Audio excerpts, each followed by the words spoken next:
to the Savage Nation, where I guess borders, language, and culture prevail for the last 21 years. Let's not waste any time. The latest poll, Trump 30%, Carson 12%, Bush 8%. And we're going to have Donald Trump on right now. He's been gracious enough to come on the Savage Nation. Donald, so happy to have you on the show. Thank you, Michael. It's great to be with you. So the polls certainly show that the people are responding to you. Do you want to comment on that, or would you rather move on to fundamental questions? Well, I'm just happy that it's, it is nice because that means quite a bit to me. And, when I first entered, they all said I'd never run, and then they said I'll never file, and then they said, well, he'll never file his financials because maybe they're not as good as people think, and I filed them, and it was almost 100 pages, and they turned out to be much better than anyone ever had even imagined. It's more than a $10 billion net worth, which I only say because that's the kind of thinking our country needs when we deal with China, when we deal with Japan and Mexico and all these countries that are ripping us off, and they won't be doing it for long, believe me. So it's really nice to see the kind of polls we're getting. They're getting really phenomenal. Well, look, here's the thing. Many people are trying to rip you down because you're challenging the Republican establishment on many issues, including the economy. They're open borders traders, they're free traders, open borders people. I want to ask you about tariffs. Back in 2010, I published a book in which it was entitled Trickle Up Poverty, in which I called for tariffs on goods from China, and I asked for 20% tariff on all goods produced in China. My opinion is that tariffs would stop their hollowing out of our industries. The industries would come back to America. I'd like to see their factories go empty, not ours. I'd like to see our factories working again. There are people in the radio business who don't understand business, Donald, who say that you're all wrong on tariffs. Could you explain to the world why tariffs are in the interest of the American worker? Okay, it's so simple. Look, we have a country, let's take China, and everybody's ripping us. We don't have any country that we do well with, practically, but virtually every country is ripping us. Let's say China is the number one abuser. They devalue their currency. They just devalued it 3 weeks ago, the biggest devaluation in 20 years. They keep devaluing. It makes it impossible for our businesses to compete. And just so you understand, if you try and sell to China, I have a friend who's a manufacturer. They charge him a massive tax every time he sells. We don't, because we don't know what we're doing. We have leaders that truly don't have a clue. I mean, I think it's only that they're incompetent. I hope it's not worse than that, but they don't have a clue. So it's a one-way street. When China devalues, we should immediately put on a tax because all they're doing is sucking the money and the jobs out of the United States. I said the other day to somebody, for the first time I said it, which is sort of unusual because I've been saying this about China for a long time. I said it's the single greatest theft in the history of the United States, maybe the world, the money they've taken out, the jobs they've taken out. We've rebuilt China. I mean, we have actually rebuilt China. They've taken so much from us. Okay, so when you do the tariff or a tax, we call it anything you want, but when you do, you're neutralizing the damage that they're doing to you. And we have a one-way. Now, I'd like to see no tax, and I'd like to see them even with us and not cheating us, okay? Okay, right. When you do the tariff, when you do the tax, what we're doing is neutralizing some of the damage that they're doing to us by taking our jobs and taking our money. The interesting thing, we right now owe China $1.4 trillion. So think of it. They've taken our jobs, they've taken our base, they've taken our money, and we owe them $1.4 trillion. $1.4 trillion that we're paying interest on. That's like a magic act. So it's a very sad thing. But it's not just Donald, it's not just China. I've studied this in great detail, and products from the United States entering Mexico that do not qualify under the NAFTA rules are subject to Mexico's MFN rates of duty. And I have a tariff table. I won't read it on the air. I won't waste your time. They're awesome. They range up to 30%. On goods that are not protected by NAFTA. But if you go to the bottom of the list, your hair would stand up on the additional import taxes and fees. Mexico has an IVA or VAT, value-added tax on most sales transactions, including sales of foreign products. The fact of the matter is we're being killed even by the Mexican government. Mexico is killing us, and they're killing us at the border, and they're killing us at trade. Ford is building a $2.5 billion plant in Mexico. Nabisco announced they're leaving Chicago, and they're going to build a massive plant down in Mexico, taking a lot of jobs. It's so incredible how stupid the leaders and the negotiators are that we have. Now, I have Carl Icahn lined up, who's a great negotiator. I have some of the greatest negotiators in the world lined up.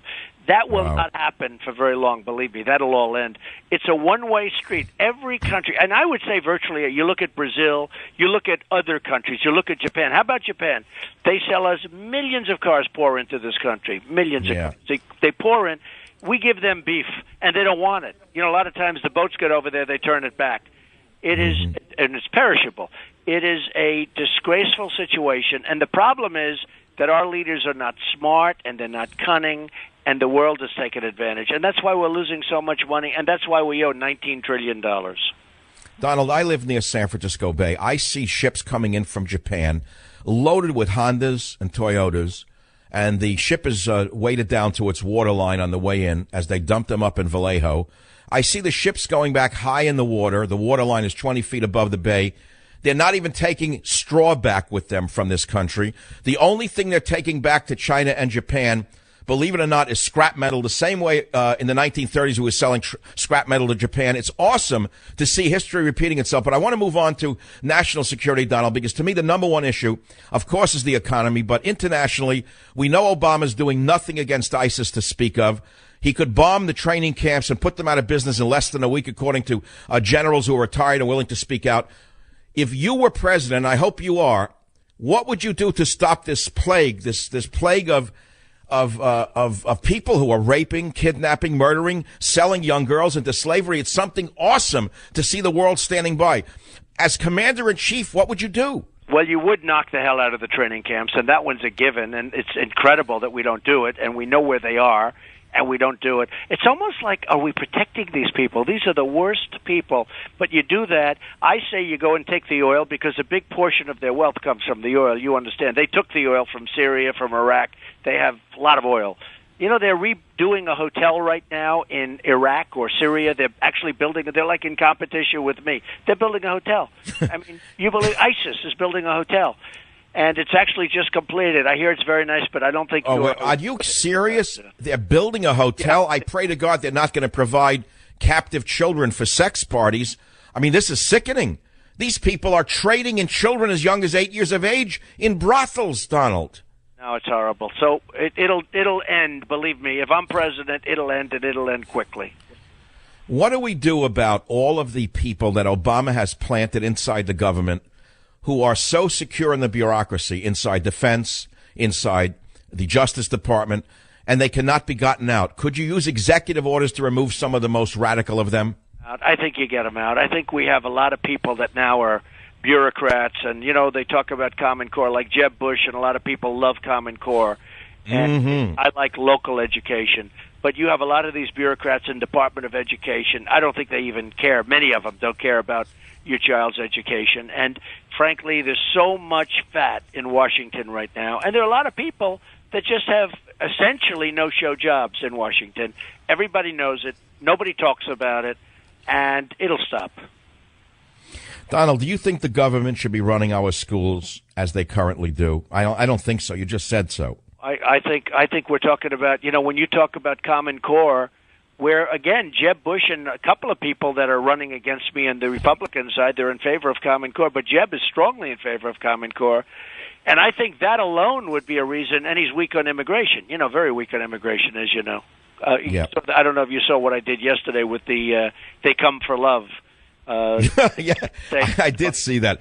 That's the stupidest thing I ever heard Jeb Bush say. Who wrote that for him? I don't know. I don't get it. They come for love. In the meantime, you see what happened in San Francisco with Kate and so many other people. It's disgraceful. But well, yeah, and Kate's parents are filing a lawsuit against this crazy city and against Sheriff Murky Kami and the others who freed that illegal alien and who killed their daughter. It's crazy going on in America. What's crazy is going on in America right now. People are screaming about the illegal aliens. The number one issue for you, I know that. And you would build a wall. By the way, I agree 100%. A wall is rather cheap to build. I don't know what these prognosticators are saying. It's so hard to build. As you said, it's harder to build a 50-story building than it is to build a wall. You want to talk about that for a minute? How hard is that to figure out? The wall is so easy to build. You know one of the reasons it wasn't built? 15 years ago and 10 years ago, Hillary Clinton, everybody wanted the wall. You know one of the reasons it wasn't built? Because they couldn't get an environmental impact statement. Do you believe this? We couldn't.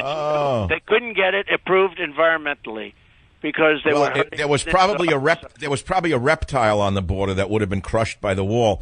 But I say walls work, and the best example, Mr. Trump, is Israel. Everybody forgets that the Palestinians were killing Jews left and right, blowing up discos, blowing up pizza parlors, and the Jews were building a wall with the West Bank, and the very same liberals who were screaming, don't build a wall with Mexico, said Israel's racist, Israel's this, Israel's that, don't build a wall. Guess what? Since that wall went up with the West Bank, I haven't seen one bombing. Right. You know what? It worked very well in Israel, and it works in other places, and it'll work great here. Now, you have to build a wall. You can't build like a little toy that they have now, where people just crawl over the fence, or they get a little ladder from Home Depot, and they walk over the fence.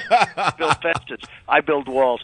Do you ever see the precast plank where they do parking garages and roadways over highways and, like, what they can do? And you stand it on end, and, it's what I do best, in all fairness, what I do best in life, which is nice to have a president that knows about infrastructure, because the country, it is literally, our infrastructure is just dying on us. The bridges, the roads, the tunnels, the airports, Michael. So, anyway, but you get precast plank, very tall. You can go 50, 60 feet high. Nobody's going up 50. That's like a six-story. You drop it right into a footing, into a good solid footing, and you've got yourself. And you can have it made beautiful. You'd actually have it as a beautiful-looking wall. You'd make it architectural. You'd make it beautiful. And people wouldn't get on it, and there's no way you get through it. And I assume you would not have these planks built in China. I make that assumption. No. They'll be built right here. Believe me, they're not being built in China. Donald, before you go, the polls are amazing. HuffPost, no less, tracking 149 different polls from 29 pollsters nationwide. Trump 30%, Carson 12%, Bush 8%. I know it's too soon, but people are asking, because I feel a Trump Carson or a Trump Fiorina ticket would be a winner. I don't see how that could lose. I think that Ben Carson is one of the finest people I've ever seen come along. I don't think he's presidential material. I don't think he has the experience to run the office. I think he'd be a great vice president. What do you think?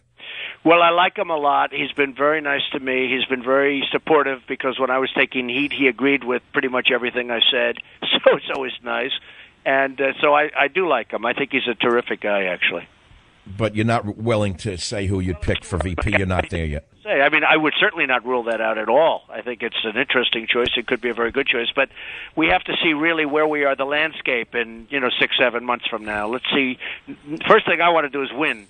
After I win, I want to, make a great choice, and I'll be talking to you, and I'll be talking to other people, because, frankly, that's, to me, the vice president, that's a very important choice. Not only in terms of election, but in terms of once you get there, you have to have the right person. But I think it's a very, very important choice. Yes, it is, and of course, we're getting ahead of ourselves. So looking ahead, people are saying Trump's running hot right now, but it's a long race. It's over a year to go. But you're engaged in this campaign every second, every day. No one knows how you get the energy for it. God bless you. But they're saying that you're gonna peak, you're gonna drop out. How the heck do you maintain your stamina, Donald? Is there a secret? Well, maybe it's good genes. I don't know exactly what it is, but I'm just I'm energized, and I've been that way for my life, and it's mostly because I enjoy what I do, and I see a lot of progress. Maybe if I were number 17 in the polls or number 15 in the polls, or some of these guys have actually zero. That means out of thousands of people that are polled, they have nobody said they'd vote for him.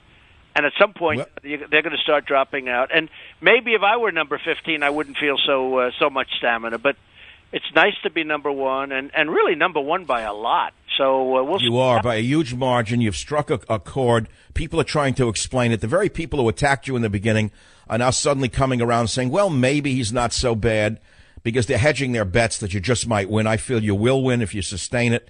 And the only thing I ask out of this support for you is simple. I only want to run the NIH, and I want to clean up the science and medical establishments in America, which are as corrupt as you can imagine. They're doing no basic science. Medicine has been corrupted by politics. Instead of producing scientific reports, everything has to have something about global warming in it or gender identity. True. We have a problem at every level of this country has a problem, and it wasn't started by Obama, but I hope it's ended by Donald Trump. Well, you're going to see a lot of things happen. If I win, you're going to see a lot of things happen. And, you know, my theme is Make America Great Again. That's what's going to happen, Michael. I'm very happy to have had you on for 15 minutes. See you in Mar-a-Lago this winter, I hope. Very good. I hope. Thanks, Donald. God bless you. Good luck. This is the Savage Nation. I'll be right back.